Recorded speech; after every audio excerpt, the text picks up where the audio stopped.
आज हम कक्षा 10 की कहानी पढ़ते हैं जिसका शीर्षक है बूढ़ी काकी और जिसे लिखा है प्रेमचंद जी ने।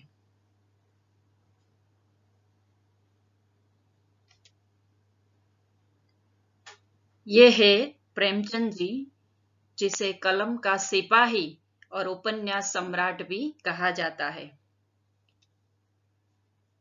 और ये है उनकी लिखित कहानी बूढ़ी काकी, जो प्रेमचंद की अमर कहानी है। तो आज हम पढ़ेंगे बूढ़ी काकी।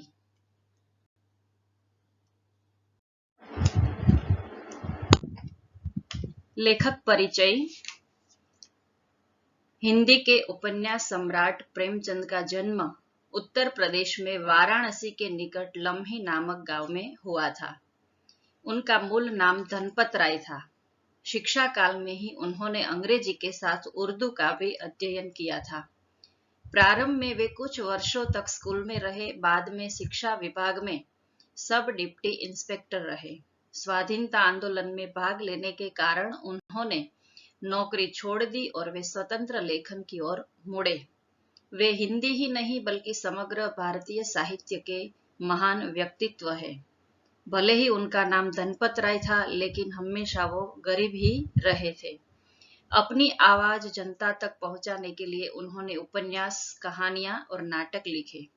उन्होंने अन्य भाषाओं से अनुवाद किए, निबंध लिखे तथा बालोपयोगी साहित्य की रचना भी की।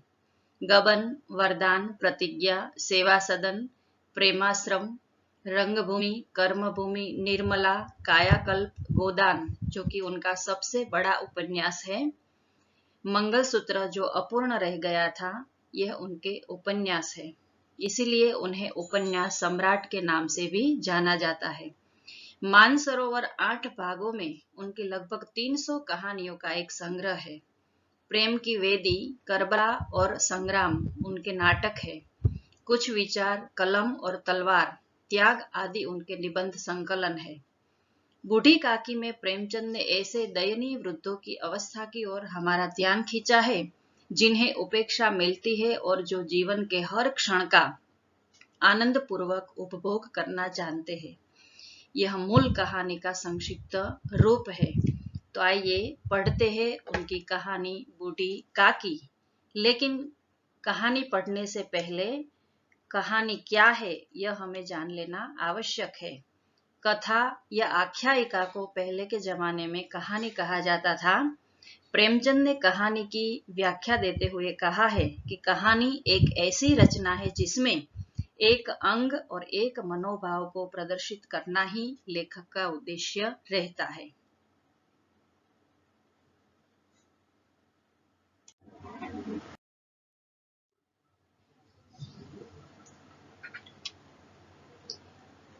कहानी को पढ़ने से पहले हम कुछ पंक्तियां देखें जो बूढ़ापे के ऊपर लिखी गई है। उनके रोने के लिए जब घर में जगह नहीं होती, उनके रोने के लिए जब घर में जगह नहीं होती, बगीचे में रखी वो कुर्सियां भी पुश्तैनी हो जाती है।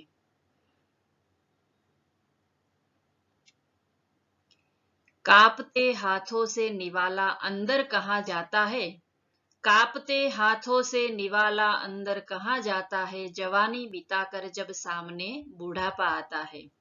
चेहरे पे झुर्रियां और शरीर में बचता हड्डियों का ढांचा है, चेहरे पे झुर्रियां और शरीर में बचता हड्डियों का ढांचा है।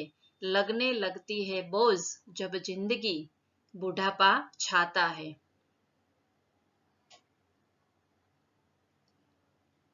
खामोशी बढ़ रही है, नींद अब आती नहीं, खामोशी बढ़ रही है, नींद अब आती नहीं, क्यों दर्द बढ़ रहा है, जीवन बोझिल लगता है, क्या करे मजबूरी है, बूढ़ापा यही तो है, बूढ़ापा यही तो है। खामोशी बढ़ रही है, नींद अब आती नहीं, क्यों दर्द बढ़ रहा है, जीवन बोझिल लगता है, क्या करे मजबूरी है, बूढ़ापा यही तो है, यही तो है।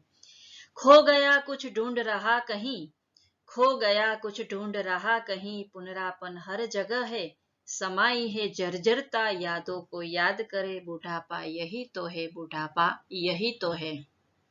अब पढ़ते हैं प्रेमचंद लिखित कहानी बूढ़ी काकी।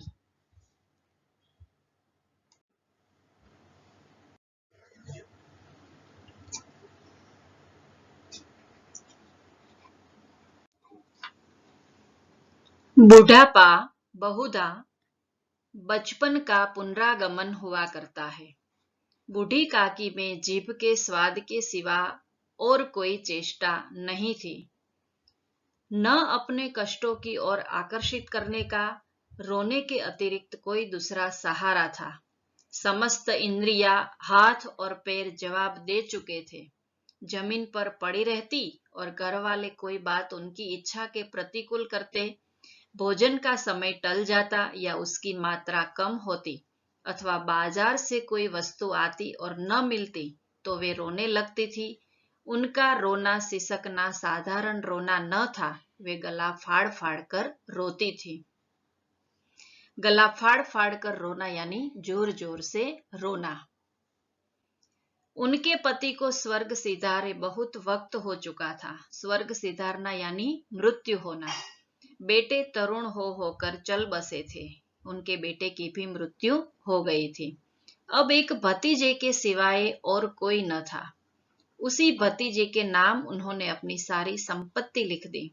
बुद्धिराम ने सारी संपत्ति लिखाते समय खूब लंबे चौड़े वादे किए, किंतु वे सब वादे केवल कुली डिपो के दलालों के दिखाए हुए सब्जबाग थे। सब्जबाग यानी बड़े बड़े वादे करना। यद्यपि उस संपत्ति की वार्षिक आय कम न थी, तथापि बूढ़ी काकी को पेट भर भोजन भी कठिनाई से मिलता था।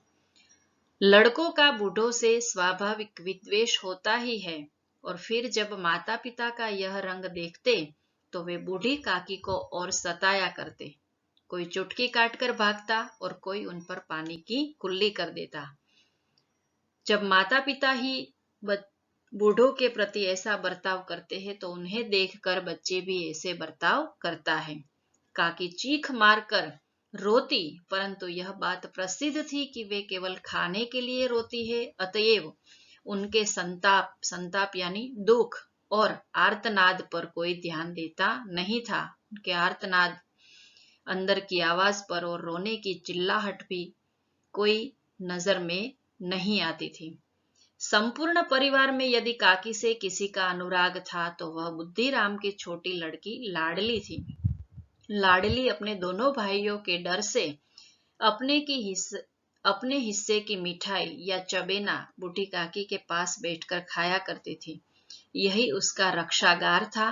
और यद्यपि काकी की शरण उनकी लोलुपता के कारण महंगी पड़ती थी, तथापि भाइयों के अन्याय की तुलना में कहीं सुलभ थी। इस स्वार्थानुकूलता ने उन दोनों में सहानुभूति का आरोपण कर दिया था। स्वार्थानुकूलता संधि है स्वार्थ प्लस अनुकूलता।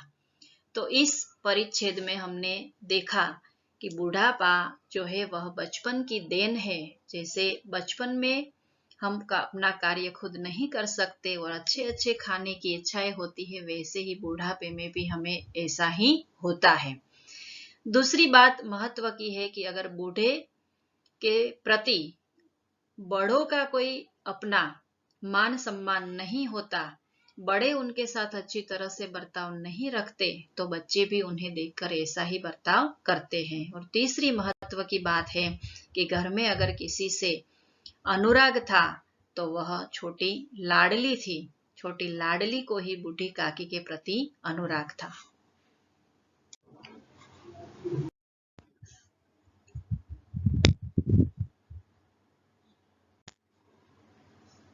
रात का समय था। बुद्धिराम के द्वार पर शहनाई बज रही थी और गांव के बच्चों का झुंड विस्मयपूर्ण नेत्रों से गाने का रसास्वाद कर रहा था। रसास्वाद का मतलब होता है रस का आस्वादन। आज बुद्धिराम के बड़े लड़के सुखराम का तिलक आया है। तिलक यानी सगाई। उनके बड़े लड़के सुखराम की आज सगाई है। यह उसी का उत्सव है। घर के भीतर स्त्रियां गा रही थी और रूपा मेहमानों के लिए भोजन के प्रबंध में व्यस्त थी। प्रबंध यानी व्यवस्था। भट्ठियों पर कड़ाह चढ़े थे, एक में पुड़िया कचौड़ियां निकल रही थी, एक बड़े पतीले में मसालेदार सब्जी पक रही थी। घी और मसालों की सुगंध चारों ओर फैली हुई थी। बूढ़ी काकी अपनी कोठरी में बैठी हुई थी। कोठरी यानी उनकी छोटी सी जो कोठरी है वह। यह सुगंध उन्हें बेचैन कर रही थी। बेचैन यानी जिसे चैन नहीं है वह शब्द समूह है। वे मन ही मन सोच रही थी, इतनी देर हो गई, कोई भोजन लेकर नहीं आया। मालूम होता है सब लोग भोजन कर चुके हैं। यह सोचकर उन्हें रोना आया, परंतु अपशुकन के डर से वे रो न सकी। अपशुकन के डर के कारण उसे रोया भी गया नहीं कि घर में सगाई का प्रसंग है और मैं रोऊंगी तो अपशुकन होगा। बूढ़ी काकी की कल्पना में पुड़ियों की तस्वीर नाचने लगी। खूब लाल लाल, फूली फूली, नरम नरम होंगी। कचौड़ियों में अजवाइन और इलायची की महक आ रही होगी। महक समानार्थी होगा सुगंध। एक पुड़ी मिलती तो जरा हाथ लेकर देखती। क्यों न चलकर कड़ाह के सामने ही बैठूं। उन्होंने सोचा कि अच्छी अच्छी खुशबू आ रही है, खाने की तैयारियां हो रही है, तो क्यों न मैं अपनी कोठरी में से जरा बाहर जाकर बैठूं। वो बाहर आकर बैठती है। इसी प्रकार निर्णय करके बूढ़ी काकी उकड़ू बैठकर हाथों के बल सरकती हुई बड़ी कठिनाई से चौखट से उतरी और धीरे धीरे रेंगती हुई कड़ाह के पास आ बैठी। यहाँ आने पर उन्हें उतना ही धैर्य हुआ जितना भूखे कुत्ते को खाने वाले के सम्मुख बैठने में होता है। यहाँ लेखक ने कुत्ते का उदाहरण देकर यह समझाया है कि जैसे कोई भूखा कुत्ता हो और उनके सामने अच्छा खाना है तो वो ज्यादा देर तक राह नहीं देख सकता, उसी प्रकार की हालत आज बूढ़ी काकी की थी कि अच्छी पुड़ियों की खुशबू से उनका मन खाने के लिए लालायित हो रहा था। तो इस परिच्छेद में हमने क्या देखा कि आज बुद्धिराम के बड़े लड़के सुखराम का तिलक है। आपको एक प्रश्न में पूछा जाता है कि बुद्धिराम का बड़ा लड़का सुखराम आज उनका क्या प्रसंग था, तो आज उनका तिलक था। दूसरा प्रश्न अगर आपको पूछा जाए तो बूढ़ी काकी के मन में कैसी इच्छाएं होने लगी, तो अच्छा अच्छा खाने की उनको इच्छाएं होने लगी। एक और बात महत्वपूर्ण है इस परिच्छेद में कि बूढ़ों की जो स्वादेंद्रिय होती है वह बहुत ही सतेज होती है, जैसे कुत्ते की होती है।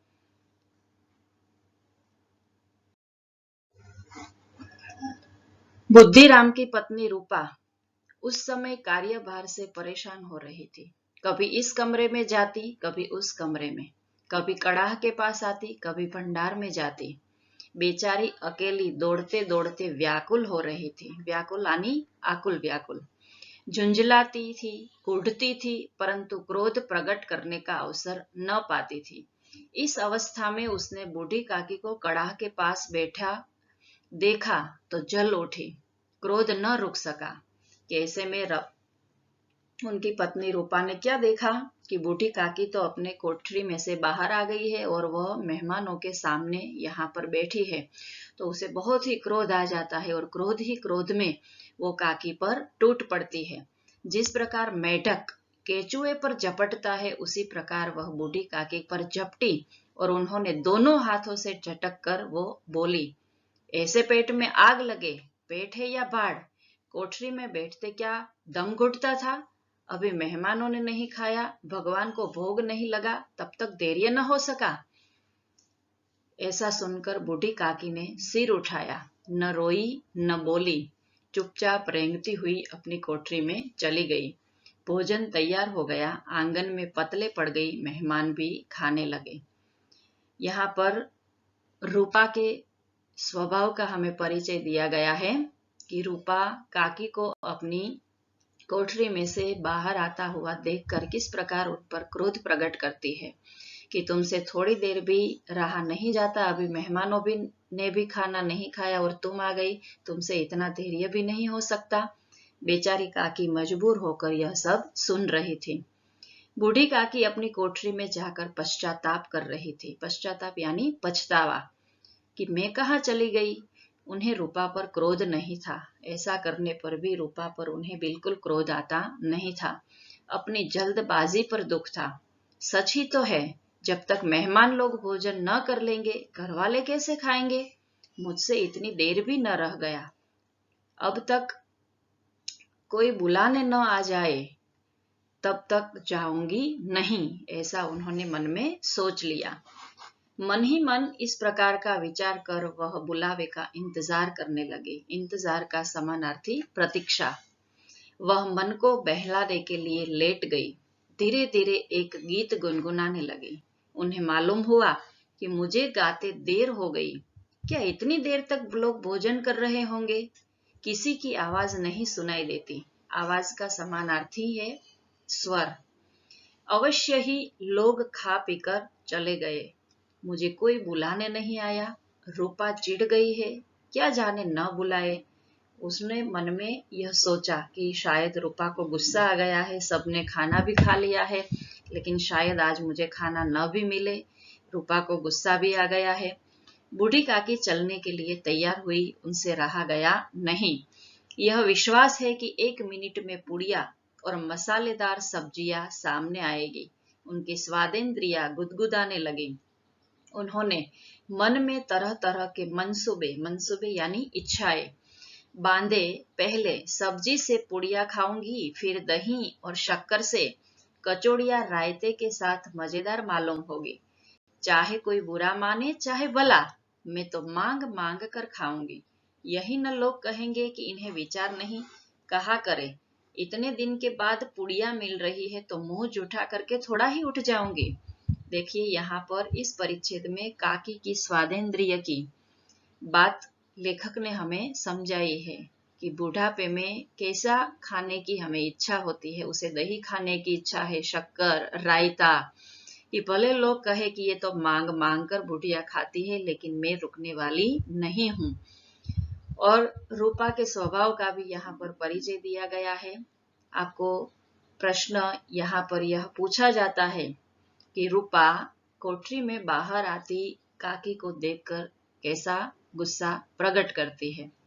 और दूसरी बात यह कि काकी के मन में कैसी कैसी इच्छाएं होने लगी।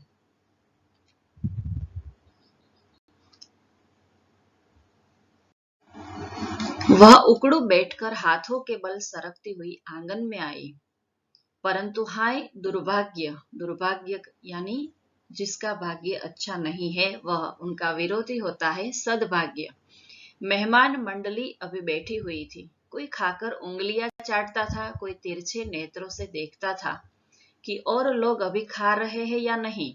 इतने में बूढ़ी काकी रेंगती हुई उनके बीच में जा पहुंची। अब काकी से रहा गया नहीं और काकी इधर आ बैठी। पंडित बुद्धिराम काकी को देखते ही क्रोध से तिलमिला गए। क्रोध से तिलमिला जाना यानी बहुत ही क्रोध आ जाना। लपक कर उन्होंने काकी के दोनों हाथ पकड़े और घसीटते हुए लाकर उन्हें अंधेरी कोठरी में दम से पटक दिया। बुद्धिराम जब आया और उन्होंने काकी को घसीटा और अंधेरी कोठरी में फिर रख दिया। मेहमानों ने भोजन किया, घर वालों ने भोजन किया, बाजे वाले, धोबी, नाव भी भोजन कर चुके, परंतु बूढ़ी काकी को किसी ने न पूछा। इनका अपमान हुआ। बुद्धिराम और रूपा दोनों ही बूढ़ी काकी को उनकी निर्लजता के लिए दंड देने का निश्चय कर चुके थे। निर्लजता यानी जिसे लज्जा नहीं है वह, दंड यानी सजा जिसका विरोधी होता है माफी। उनके बुढ़ापे पर, दीनता पर किसी को करुणा न आई। अकेली लाडली उनके लिए परेशान हो रही थी। लाडली को काकी से अत्यंत प्रेम था। वह झुंझला रही थी कि वे लोग काकी को बहुत सी पुड़िया क्यों नहीं दे देते। क्या मेहमान सबके सब खा जाएंगे? और यदि काकी ने मेहमानों के पहले खा लिया तो क्या बिगड़ जाएगा। वह काकी के पास जाकर उन्हें धैर्य देना चाहती थी, परंतु मां के डर से वह न जा सकी। उसने अपने हिस्से की पुड़िया बिल्कुल न खाई थी। उन पुड़ियों को काकी के पास ले जाना चाहती थी। उनका हृदय अधीर हो रहा था। अधीर यानी व्याकुल। बूढ़ी काकी मेरी बात सुनते ही उठ बैठेगी। पुड़िया देखकर कैसी प्रसन्न होगी, मुझे खूब प्यार करेगी। लाडली मन ही मन सोचती है कि ये लोग ऐसा क्यों कर रहे हैं। क्या ऐसा नहीं हो सकता कि मेहमानों से पहले काकी को हम खाना दे दे।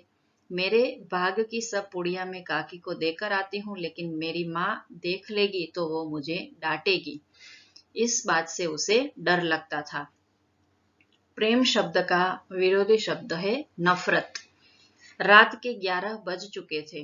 रूपा आंगन में पड़ी सो रही थी। लाडली की आंखों में नींद न थी। काकी को पुड़िया खिलाने की खुशी उसे सोने न देती थी। खुशी का विरोधी होता है गम और समानार्थी होता है प्रसन्नता। जब विश्वास हो गया कि अम्मा सो रही है, विश्वास का समानार्थी है यकीन और विरोधार्थी है अविश्वास, तो वह चुपके से उठी और बूढ़ी काकी की कोठरी की ओर चली।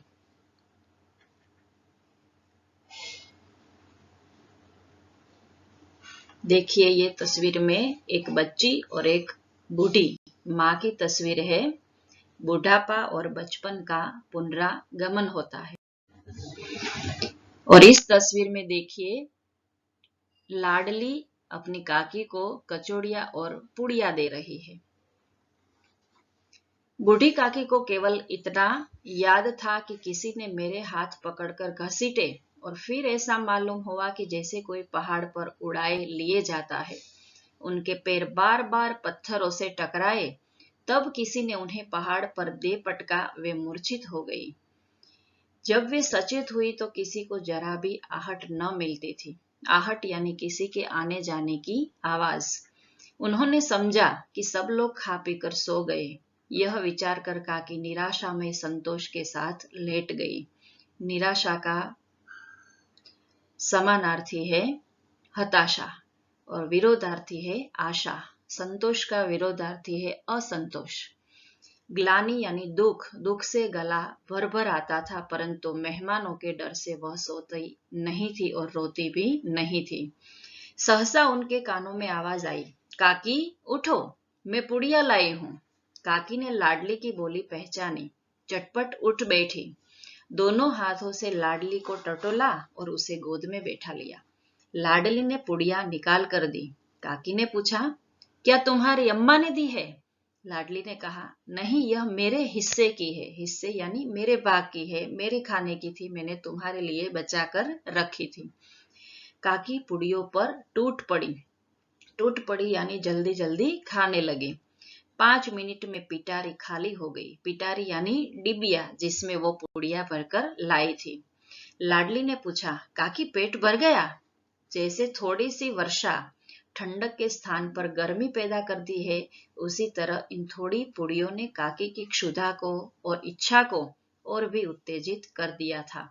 बहुत ही सुंदर यहाँ पर उदाहरण दिया है प्रेमचंद जी ने कि जिस प्रकार बारिश होने से वातावरण में थोड़ी सी ठंडक फैल जाती है और फिर गर्मी पैदा हो जाती है, उसी प्रकार थोड़े खाने से काकी का मन न भरा, उनकी क्षुधा यानी भूख और बढ़ी और उत्तेजित उसे कर दिया और कहा कि बोली, नहीं बेटी, जाकर अम्मा से और मांग लाओ कि अभी मेरा पेट नहीं भरा है, तुम अम्मा से जाओ और मांगो मेरे लिए और पुड़िया। लाडली ने कहा, अम्मा सो गई है, जगाऊंगी तो मारेंगी। काकी ने पिटारी को फिर टटोला यानी देखा। उसमें कुछ खुरचन गिरे थे। खुरचन यानी खाने के बाद जो बचे कुचे खाने के टुकड़े होते हैं, वह। उन्हें निकाल कर वे खा गई। बार बार होठ चाटती थी, चटकारे भरती थी। उन्हें खाना बहुत अच्छा लगा। अभी उसे खाने की इच्छा है, लेकिन वो मजबूर है, जाकर खाना भी नहीं खा सकती और लाडली ज्यादा लेकर भी आ सकती नहीं है। इस परिच्छेद में हमने देखा कि लाडली और बूढ़ी काकी के बीच में जो संवाद है, वह कितना प्यार भरा संवाद है।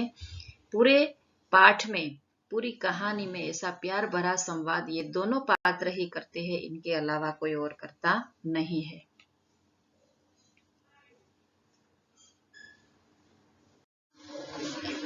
हृदय मसोस रहा था कि और पुड़िया कैसे पाऊं। मसोस रहना यानी दुख होना, विचार करना। काकी का अधीर मन इच्छा के प्रबल प्रवाह में बह गया। उचित और अनुचित का विचार जाता रहा। वे कुछ देर तक इच्छा को रोकती रही। सहसा लाडली से बोली, मेरा हाथ पकड़कर वहां ले चलो जहां मेहमानों ने बैठकर खाना खाया। लाडली उनका अभिप्राय समझ न सकी। अभिप्राय यानी मत। उसने काकी का हाथ पकड़ा और ले जाकर जूठे पतलों के पास बैठा दिया। काकी पतलों से पुड़ियों के टुकड़े चुन चुन कर खाने लगी। देखिए, इस तस्वीर में आप देख सकते हैं कि काकी जूठी पतले खा रही है और लाडली उसे देख रही है। ओह, दही कितना स्वादिष्ट था, कचौड़ियां कितनी सलोनी, खस्ता कितना सुकोमल। काकी बुद्धिहीन होते हुए भी इतना जानती थी कि मैं वह काम कर रही हूँ जो मुझे कदापि करना नहीं चाहिए। मैं दूसरों की जूठी पतल चाट रही हूँ। परंतु बुढ़ापा तृष्णा रोग का अंतिम समय है, जब संपूर्ण इच्छाएं एक ही केंद्र पर आ लगती है। बूढ़ी काकी में यह केंद्र उनकी स्वादेंद्रिय था। यह जो परिच्छेद है वह हृदय द्रावक है। हमारे हृदय में एक ऐसी करुणा को प्रकट करते हैं कि बुढ़ापा वास्तव में तृष्णा रोग का एक अंतिम समय है। वो जूठी पतलों को चाटने लगी। लाडली उसे देखती रही और संपूर्ण उनकी जो इच्छाएं थी वह एक स्वाद के लिए ही बची थी। अब क्या होता है आगे देखिए। ठीक उसी समय रूपा की आंखें खुली यानी नींद से वो जागी। उसे मालूम हुआ कि लाडली मेरे पास नहीं है। चौकी चारपाई के इधर उधर वो देखने लगी कि कहीं नीचे तो नहीं गिर पड़ी। उसे वहां न पाकर वह उठी तो क्या देखती है कि लाडली जूठी पतलों के पास चुपचाप खड़ी है और बूढ़ी काकी पतलों पर से पुड़ियों के टुकड़े उठा कर खा रही है। रूपा का हृदय सन्न हो गया। रूपा एकदम स्तब्ध हो गई। उनके हृदय में मानो आज एक दुख की करुणा प्रकट हुई। वह दृश्य था जिसे देखकर देखने वालों के हृदय भी कांप उठते थे। ऐसा प्रतीत होता मानो जमीन रुक गई, आसमान चक्कर खा रहा है, संसार पर कोई विपत्ति आने वाली है। रूपा को क्रोध न आया। शोक के सम्मुख क्रोध कहाँ, करुणा और भय से उसकी आंखें भर आई। इस अधर्म के पाप का भागी कौन है?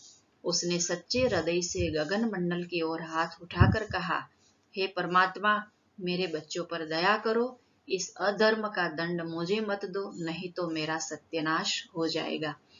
पूरे के पूरे परिच्छेद में करुणा की नदी यहाँ पर बहती है।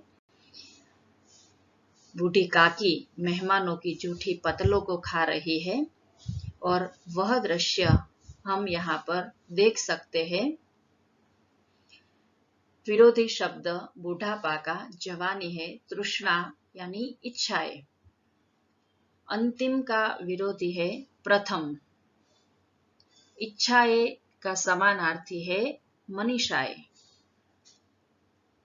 आंख का समानार्थी है नयन।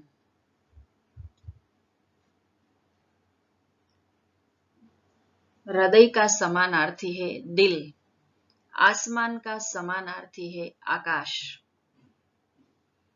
सम्मुख का विरोधी शब्द है विमुख। परमात्मा का समानार्थी शब्द है ईश्वर।